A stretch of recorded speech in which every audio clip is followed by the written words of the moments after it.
வணக்கம் மக்களே, நான் உங்கள் கோடங்கி. சட்டசபை கூட்டத்தொடர் இரண்டாவது நாள் கூட்டம் அன்னைக்கு தான் ரொம்ப காரசார விவாதம், கடுமையான விவாதம். நேரலை துண்டிக்கப்பட்டுச்சு.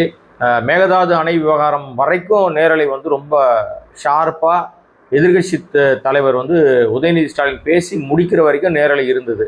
அவர் பேசி முடித்த உடனே ஆளுநர் உரை மீதான அந்த அவரோட விவாதம் ஸ்டார்ட் ஆச்சு. அதை துணை சபாநாயகர் படிக்க ஆரம்பித்தோன்னு நேரலை கட்டு. அங்கிருந்த செய்தியாளர்கள் மட்டும்தான் அங்கே என்ன நடந்துன்னு பார்க்க முடியும். செய்தியாளர் அறையில் இருந்தவங்க கேட்க தான் முடியும், பார்க்க முடியாது. ஆனால் வெளியில் ஊடகங்களில் இன்றைக்கெல்லாம் நிறைய வந்திருக்குங்க. நிறைய குட்டி குட்டியான விஷயங்கள்லாம் அவங்களா ஆளுங்கட்சி எதையெல்லாம் கொடுத்ததோ அதெல்லாம் எல்லா ஊடகங்களும் வெளியிட்டிருக்காங்க. நீங்கள் நிறைய வீடியோ பார்த்துருக்கலாம். நிறைய விஷயங்களில் ஆளுங்கட்சிக்கு சாதகமான கிளிப்பிங் மட்டும்தான் வெளியிடப்பட்டிருக்கிறது. அது எல்லா ஆளுங்கட்சியும் செய்கிறது தான்.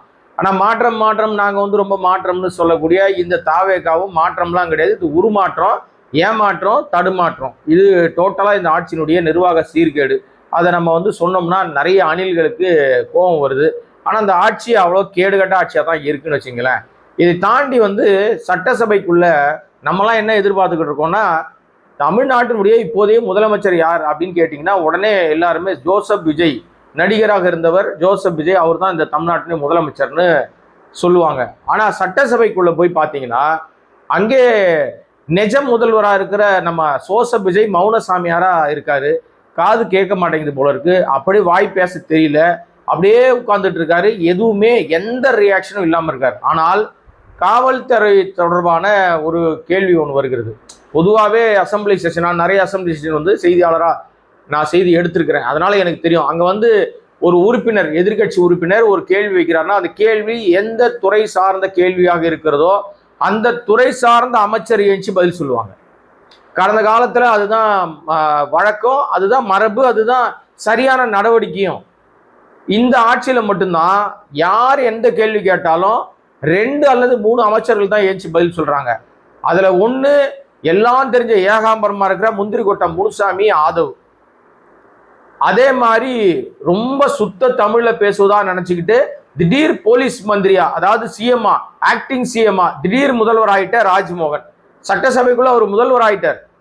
நேற்றைய நிகழ்வுல ஒரு பக்கம் ஷேடோ சிஎம்ஆ சுத்திட்டு திரிகிற எல்லா துறையையும் எல்லாம் தெரிஞ்ச ஏகாபரமா இருக்கிற நம்ம ஆதவ், 6 அடி வளர்ந்த ஆதவ் நிறைய கேள்விக்கு அவர் பதில் சொன்னார்.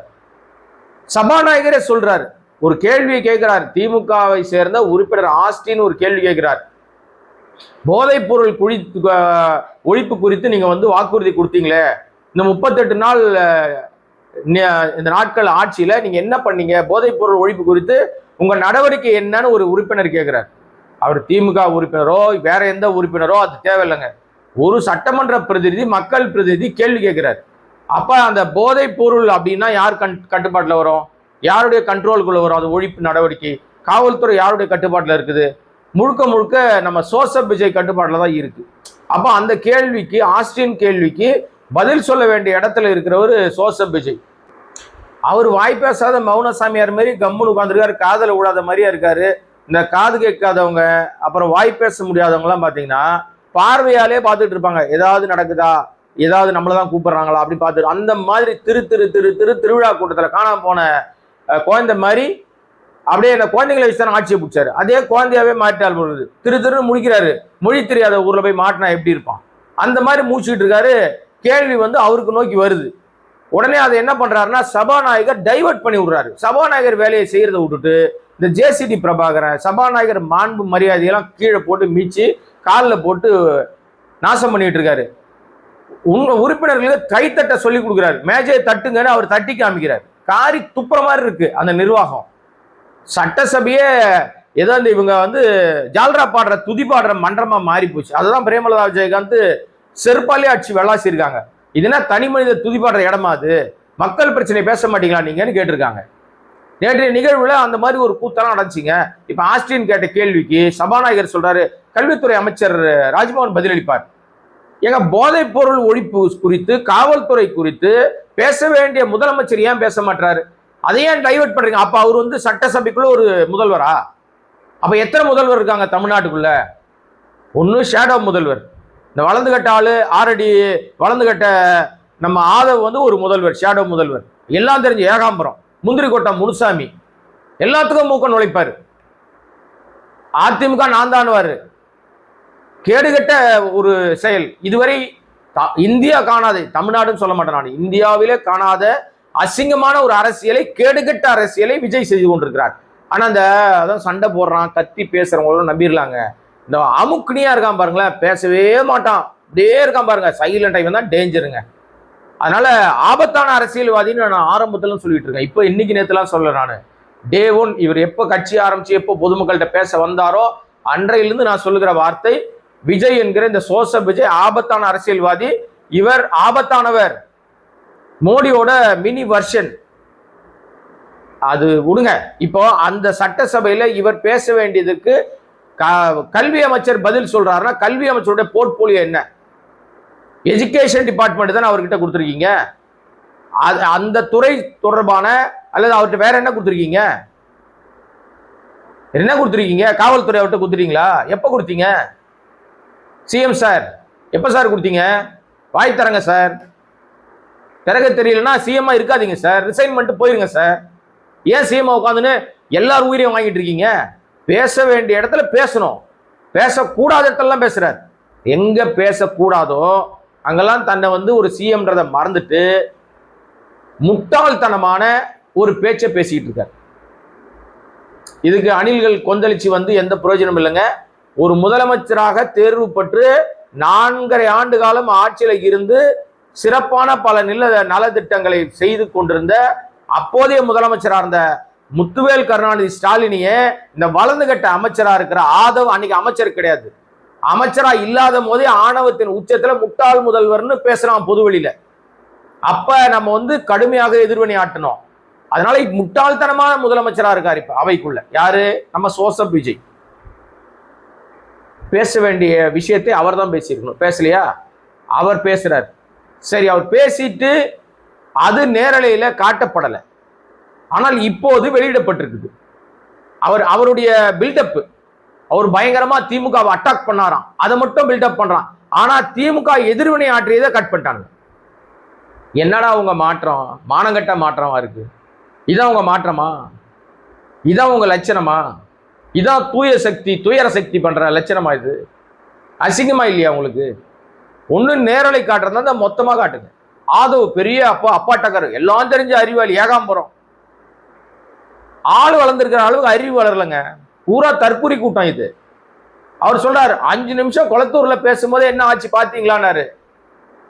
அங்க பேசுறீங்க 5 நிமிஷம், இங்க பேசு, நீதான் பெரிய ஆளாச்சே, இந்த பெரிய அப்பாட்டக்கர் தானே, தமிழ்நாட்டையே புரட்டி போட்டீங்க, பூரா பொய் பேசி புரட்டி போட்டீங்கல்ல, புரட்டி ஆட்சியில் வந்து உட்காந்துட்டீங்கல்ல, முதலமைச்சர் நாற்காலி வேணும் வேணும் வேணும்னு வந்து புடிங்கன்னு உட்காந்துட்டீங்கல்ல, பேசு, உன் தலைவனை பேச சொல்லு, உன்னுடைய தலைவனா இருக்கிற சோசப் விஜய் பேச சொல்லி. ஏன் பேச மாட்டேங்கிறாரு? எதுக்கு தான் பேசுவாரு? எப்போ வாய் திறப்பாரு? எப்பப்பா வாய் திறப்பாரு? ஆனால் இந்த மாதிரி கேடுகட்ட ஒரு ஆட்சி நிர்வாகத்தை இதுவரை தமிழ்நாடு கண்டதில்லை, இனிமேவும் காணக்கூடாதுன்னு நினைக்கிறேன் நான். இதோட இந்த ஆட்சி ஒழிஞ்சா நிம்மதி. ஒண்ணு மக்களுக்கான ஆட்சியா இருக்கணும், அல்லது அதிமுக மாதிரி அவங்களுக்கான ஆட்சியாவது இருக்கணும். இது எதுவுமே இல்லைங்க. ஜனம் மண்ணா இருக்கு, மண்ணு கூட சொல்ல முடியாது, அது கூட பிடிச்சா அப்படி ஸ்ட்ராங்கா முட்டுறோம். மணல் பிடிச்சி வைக்கும்போது ஈரத்தில் அப்படியே இருக்கும், காஞ்சிச்சுன்னா கொட்டிடும். அந்த மாதிரி எந்த விதத்திலும் கொடுத்த ஒரு வாக்குறுதியோட நிறைவேற்றாத ஒரு அரசாங்கமாக செயல்படுகிறது தாவேக அரசாங்கம். இப்போ நேரலை விஷயத்தில் வருவோம்.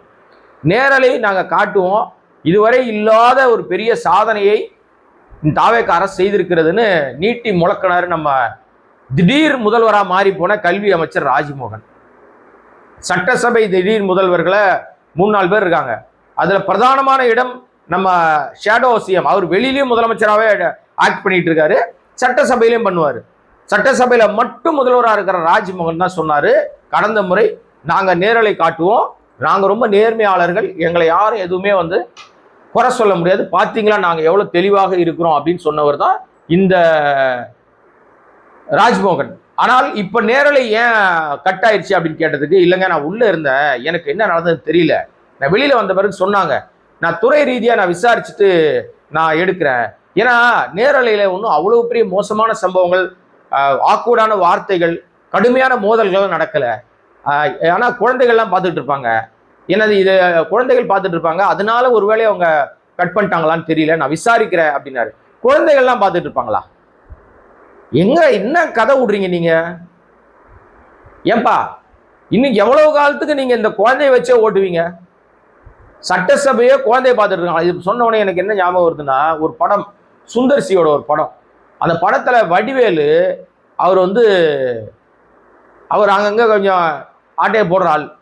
அவரை வந்து சுந்தர்சி மடக்கிடுவார்.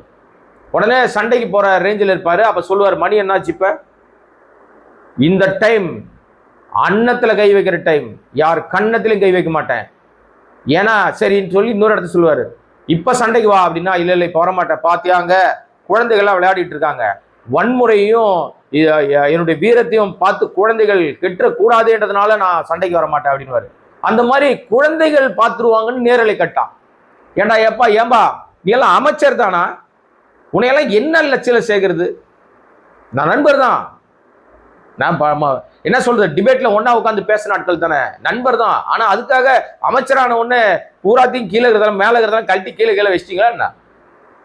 குழந்தைகள் பார்த்து கொண்டிருப்பார்கள் என்பதற்காக நேரலை கட் செய்யப்பட்டது என்கிறார் நம்ம அந்த துறையினுடைய அமைச்சரா இருக்கிறவர். இல்லைன்னா விசாரிக்கிறாராம். அவர் விசாரிச்சு இனிமே நேரலை வரும், அந்த மாதிரி நிகழ்வுலாம் நடக்காதுன்னு இவர் ஒரு உருட்டு உருட்டினாரா ராஜ்மோகன். அடுத்த ஒரு உருட்டு, அது ஒரு அமைச்சர்கிட்ட கேட்குறாங்க, விஜய் பாலாஜி. அப்படியே பாலாஜி இந்த விஜய் முன்னாடி சேர்த்துக்குது. பூரா அந்த தற்கொலை கும்பல் பூராவும் பேருக்கு முன்னாடி விஜய் பேரை சேர்த்துப்பாங்க. கெசட்ல மாத்திருக்காங்களா நமக்கு தெரியாது எனக்கு. அவர் சொல்றாரு, அவர்கிட்ட கேட்குறாங்க, ஏங்க நீங்க அமைச்சர் என்னங்க நேரலை கட்டாயி போச்சு? ஏங்க அதெல்லாம் டெக்னிக்கல் ஃபால்ட் இருக்குங்க, அதெல்லாம் அது ஒரு கேள்வியாங்க, இதெல்லாம் அது டெக்னிக்கல் ஏதாவது நடந்திருக்கும், திடீர்னு கட் பண்ணியிருப்பாங்க. ஒரு அமைச்சர் சொல்றாரு, குழந்தைகள் பார்த்து கொண்டிருப்பதனால நேரலையை கட் பண்ணியிருப்பாங்கன்னு. குழந்தைய பார்க்கக்கூடாத அளவுக்கு அப்ப அங்க என்ன வன்முறை காடாவா இருக்கு அசம்பிளி? இல்ல நேற்றைக்கு நடந்த நிகழ்வு வந்து அவ்வளவு மோசமாவா இருந்ததா? ஆபாசமா யாராவது பேசினாங்களா? ஒரு எம்எல்ஏ விஜய் தாமு, அவர் பேர் தாமு, அதான் நான் சொன்ன மாதிரி விஜய் முன்னாடி சேர்த்துக்கிற கேஸுங்கல்ல, அங்க இருந்து அடிக்க பாஞ்சி வந்தாருன்னு நியூஸ் போடுறாங்க. அந்த அளவுக்குலாம் ஒருத்து கிடையாதுங்க அவரு. அவ்வளோ பெரிய ரவுடி தௌலத்தெல்லாம் கிடையாது அந்த எம்எல்ஏ. அங்க இருந்து ஏஞ்சி நின்று வந்திருப்பாரு, அவ்வளவுதான். அந்த சீன்லாம் போட்டா அவங்களுக்குலாம் தாத்தா ஹெட் மாஸ்டர் பிரின்சிபால் திமுக, அவர் அடிக்க பாஞ்சாருன்னா நசுக்கிடுவாங்க அசம்பிளிலாம். அப்புறம் ரெண்டாவது,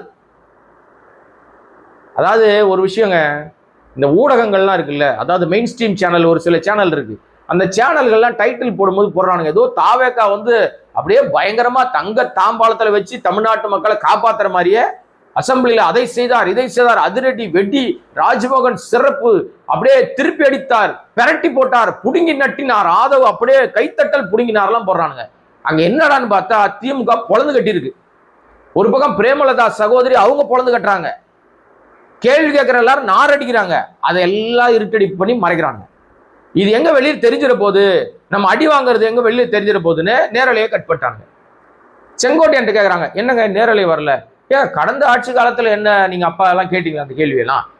அது வர வேண்டிய நேரத்துல வரும். எப்ப என்ன கேள்வினா, கடந்த ஆட்சி சரியில்லைன்னு தானே நீங்க சொல்லி ஓட்டு கேட்டீங்க, பொய் தானே சொன்னீங்க. அப்ப நாங்க மாற்றம்னு சொன்னது பொய் தானே, நாங்க வந்து தூய சக்தின்னு சொன்னது பொய் தானே.